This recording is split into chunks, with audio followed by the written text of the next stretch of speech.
Hi, Prashant. Thanks for sending in your reel here. Let's take a look. Okay, so you said that you want me to take a look at the reel and give you my honest feedback about where it lands as far as a game animation reel, what you could expect as far as your position, the level of position, that sort of thing, and then I want to give you some advice on what I think you could work on next to kind of push your stuff and to kind of take it to the next level. Okay. So right off the bat, I would say that this is a solid reel. Like, I think it's pretty good. There's a nice variety of characters, which is nice to see. You're doing a nice variety of actions. The other thing that's good is you have a lot of looping assets, and it's no joke. Making a solid looping action is not easy.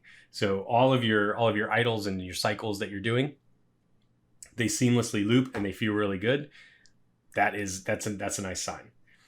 Some things that I would say, well, before I get to that, with this reel, if you sent this in, I would expect that you could probably land like a high junior to a mid-level position. It shows that you understand software, you understand posing, timing, you know how to make the looping assets, that sort of thing.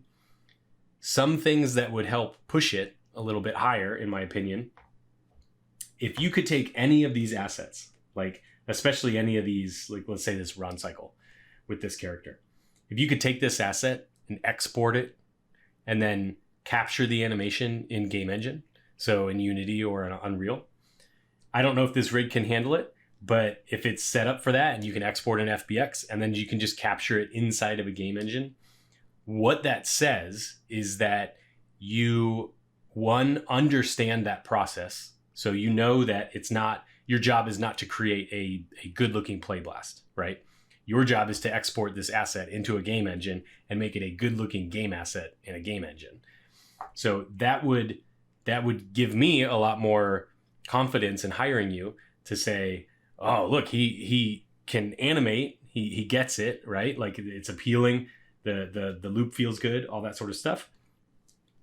But also you are excited about the other half of the job, which is exporting it into a game engine, importing it into the game engine, dealing with all the, fun stuff that happens when you have to do that as part of your process.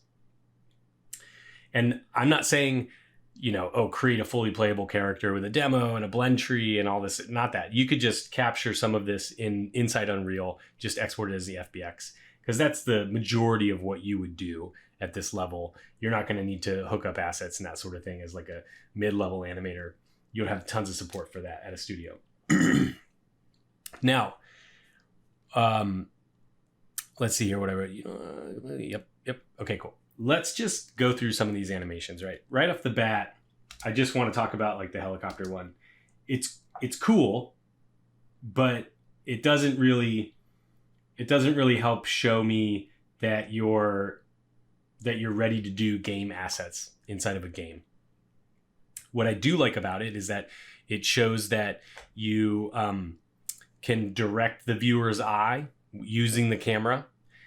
You are comfortable with camera work and camera cuts, which are tricky.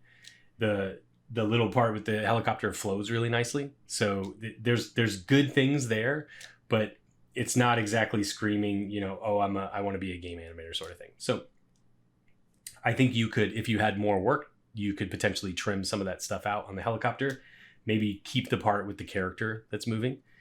But otherwise, I would stick to these shorter exercises, these loops and things that you can do that kind of become, it's more game assets, right? What you would do in a realistic full-time position as a game animator. So let's talk about Echo here. I really like this. I like it so much that I'm kind of bummed because I don't get to see enough, right? So he zips out of here in one frame. We get this one frame of him in this pose, and then it's feet, and he's gone. Right? So I would like at speed, if you watch it, it's almost like he disappears, right? So I would like to drink this in a little bit more. So I just think you need maybe 2 more frames of him here. Maybe this is a decent stretch pose, but then on this next one, probably he could still have his head like around here. Maybe his arms are going off, and we get a bit more of a stretch here. This way,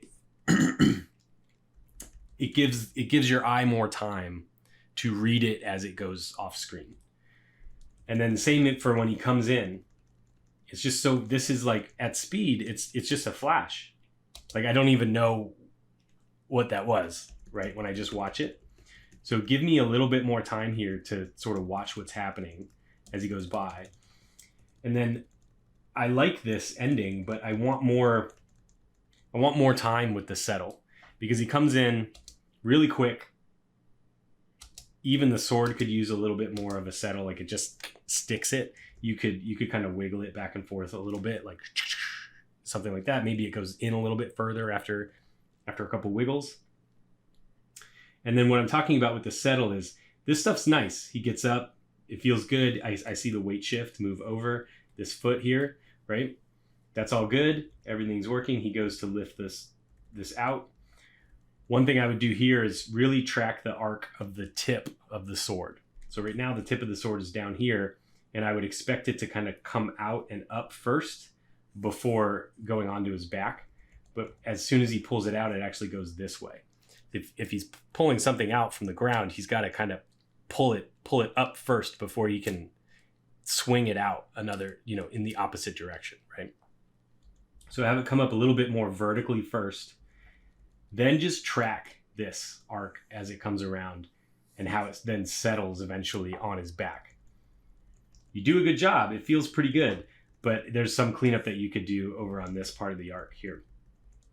If you notice, track the tip here to here. That's kind of a shallow arc that it's following right there. And then it creates a nice arc as it comes over. But what I would do is just extend this shape out a little bit more this direction, and then a little bit more this direction out here. So now you have this really nice, fun, dynamic arc from the tip of the sword whoosh, onto his back.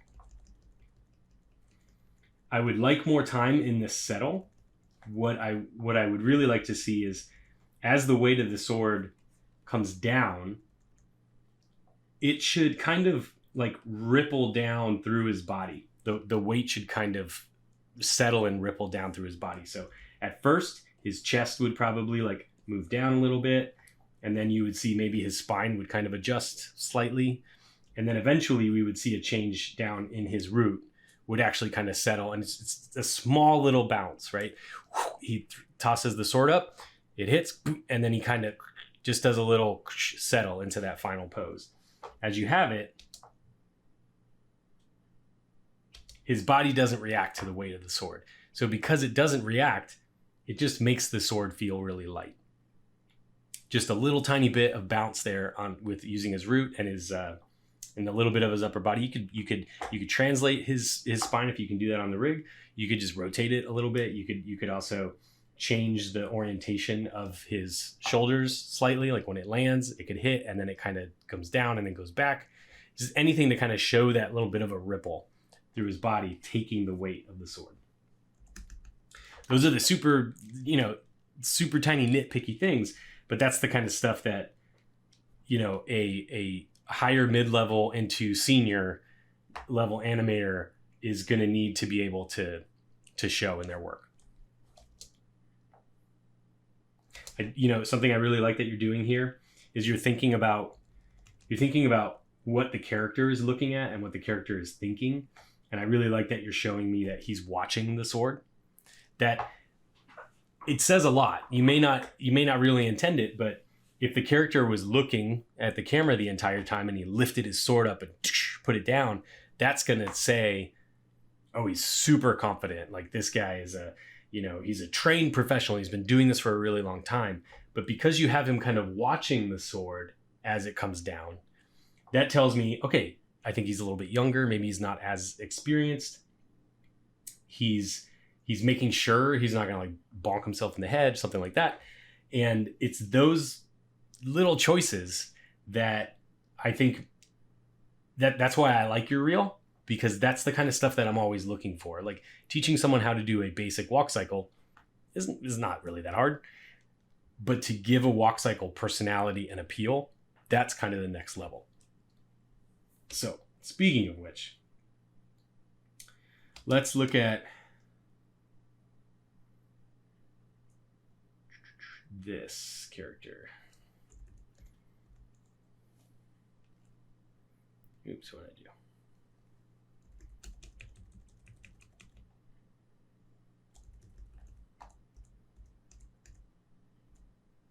There we go. So I just want to loop on this idle.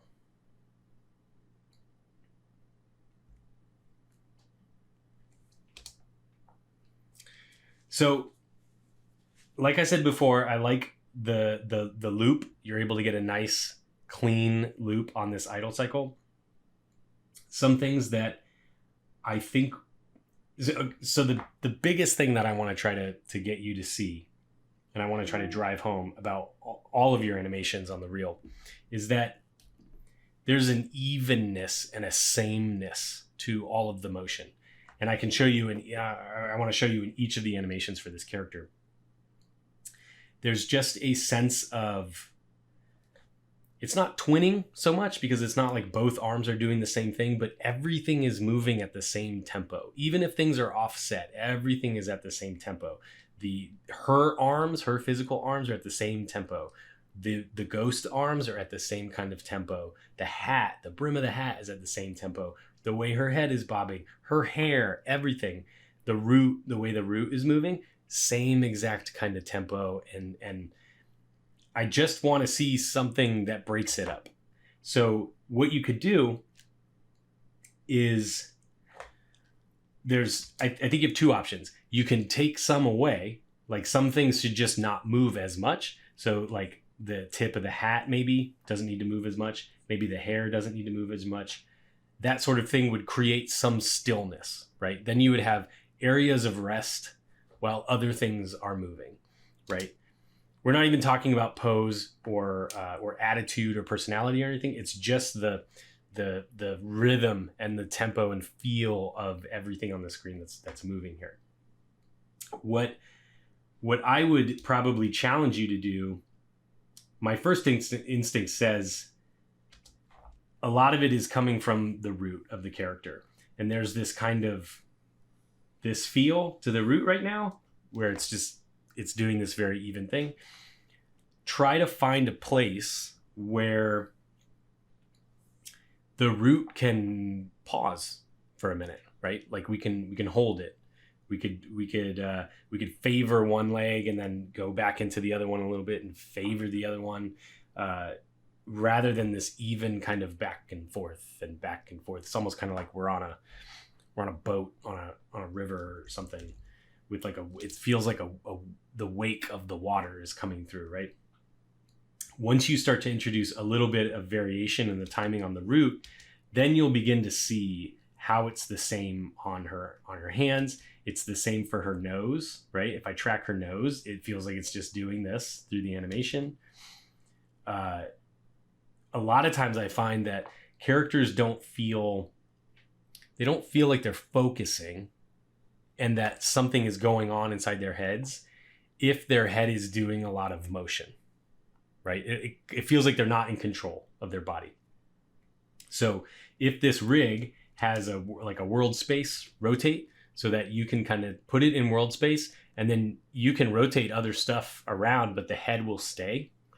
I would probably put it into that space and then just keep the nose stuff minimal, like have it move a little bit, but to have it move as much as you have here is just, it's feeding into this kind of sameness of the rhythm of everything.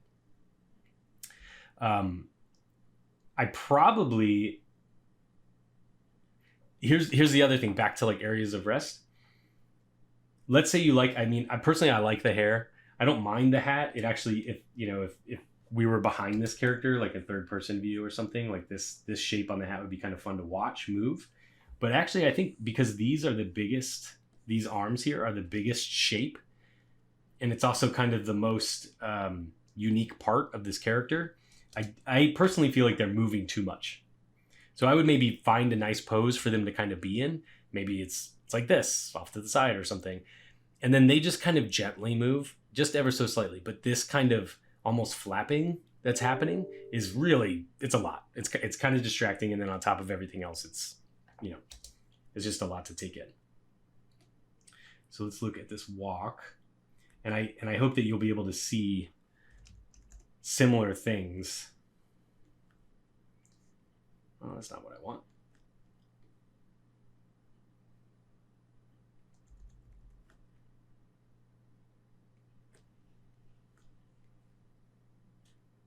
There we are.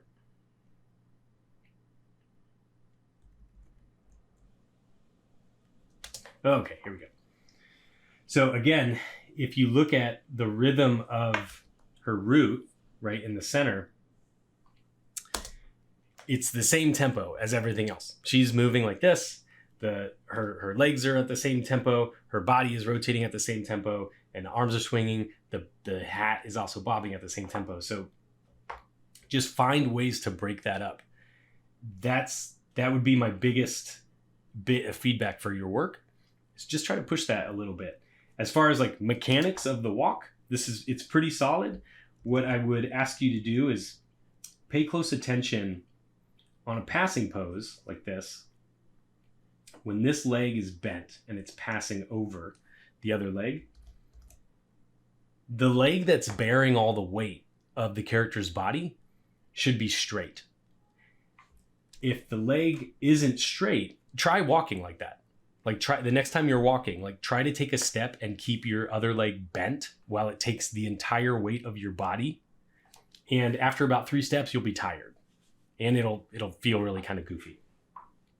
On a passing pose, that leg needs to be straight and almost locked, because all of the weight of the character is now sitting on that leg into that foot while that other one is passing.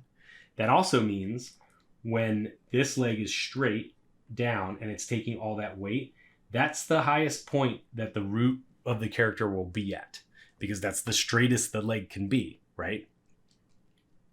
So you should have that should be a marker of your root moving up is on that passing pose.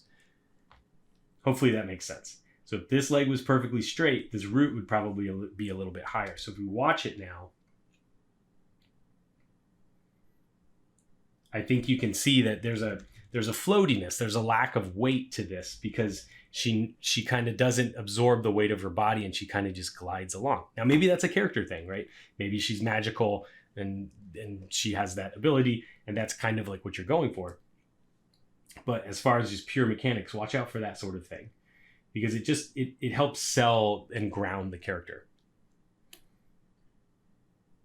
You know, on this one, it's a little bit easier to see if we watch the ghost arm and then we watch her arm as they move. It's nearly identical.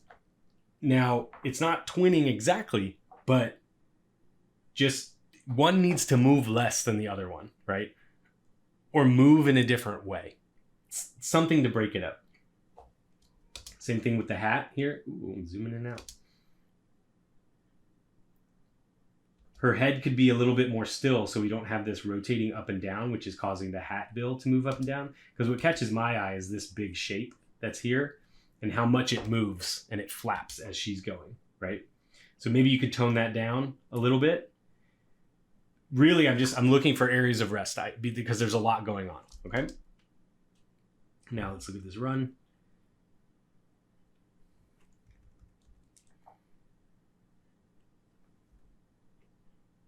Get you there. Come on.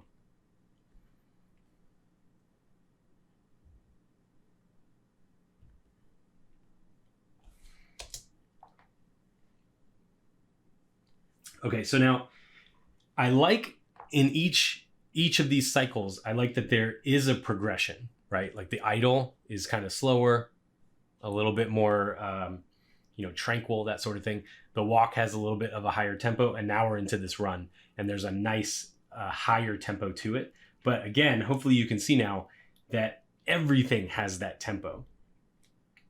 Some things that feel good though, like if you notice the hair that's back here, right?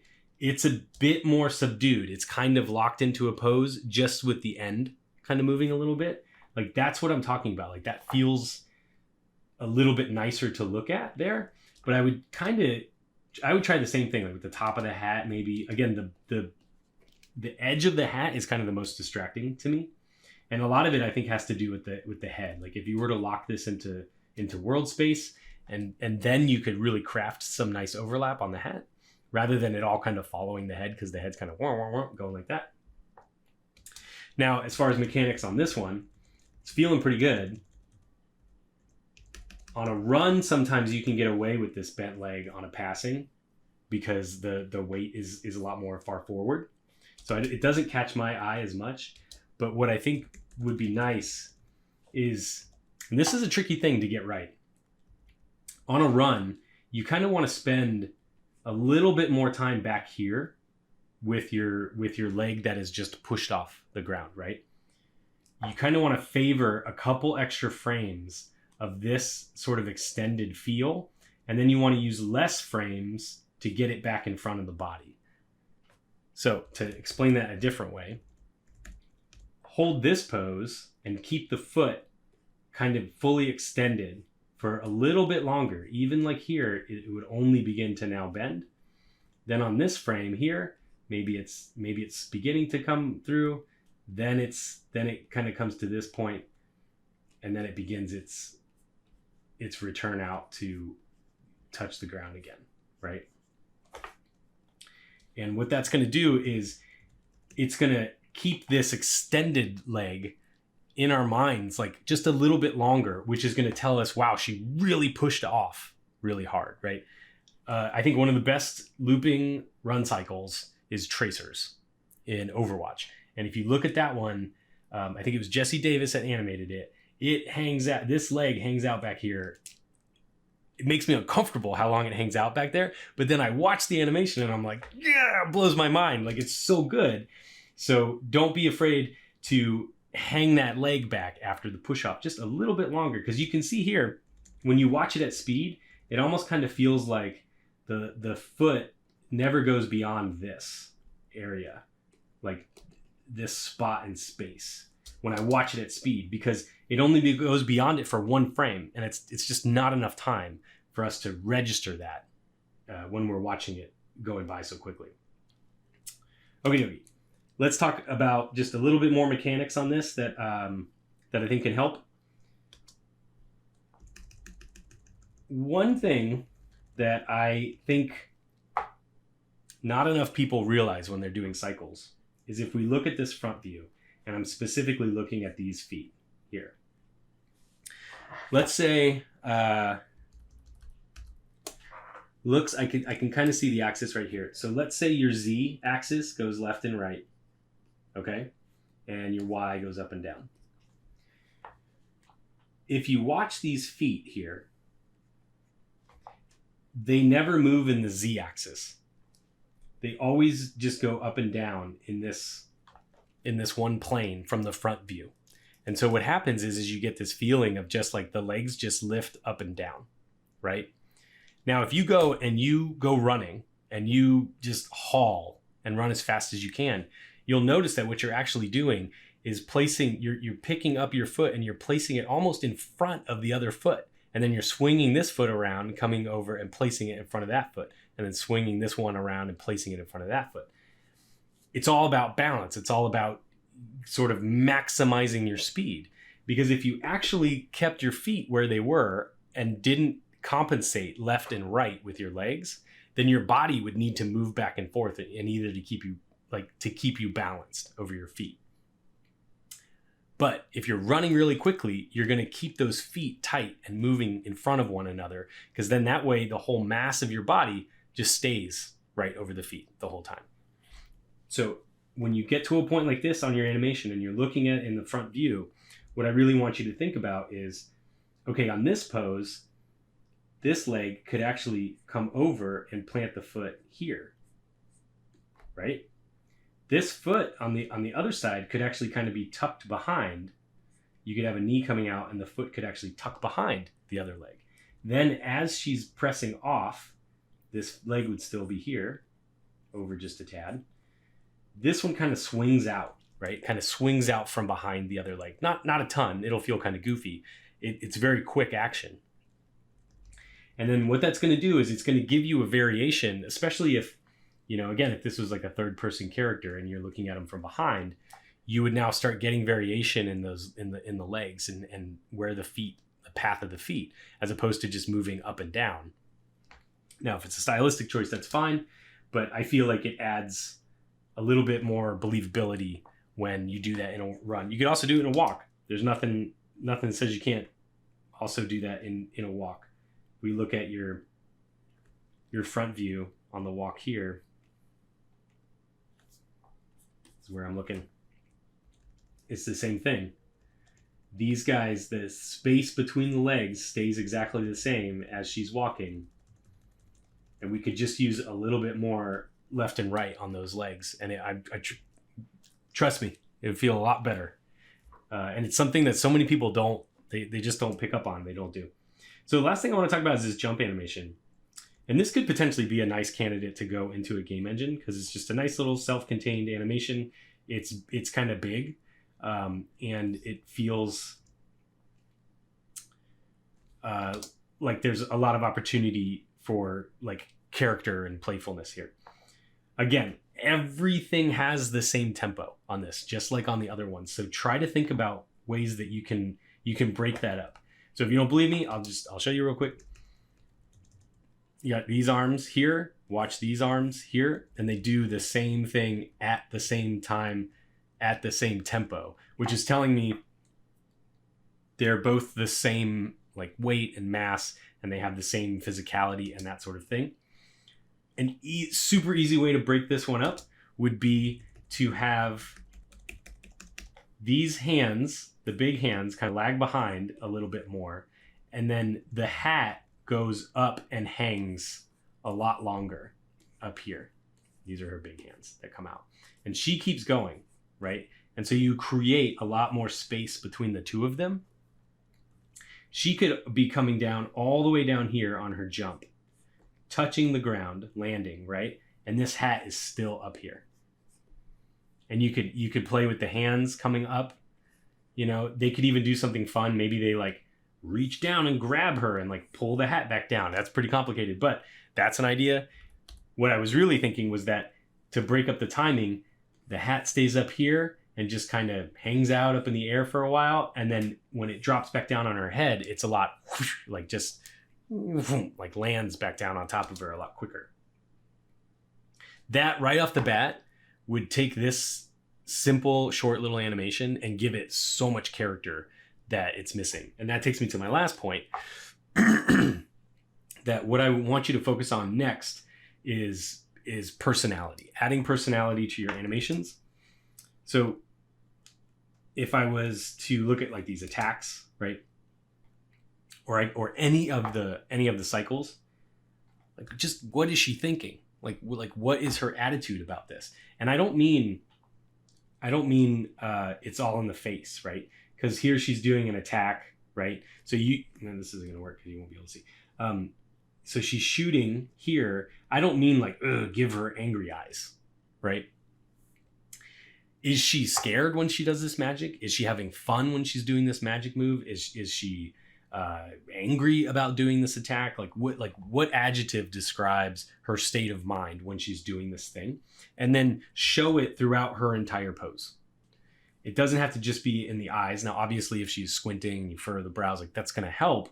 But chances are the camera is going to be pretty far away and you're not going to be able to tell. So when I see this pose, it's tricky up here because I can't see it with the hat, but I see it here.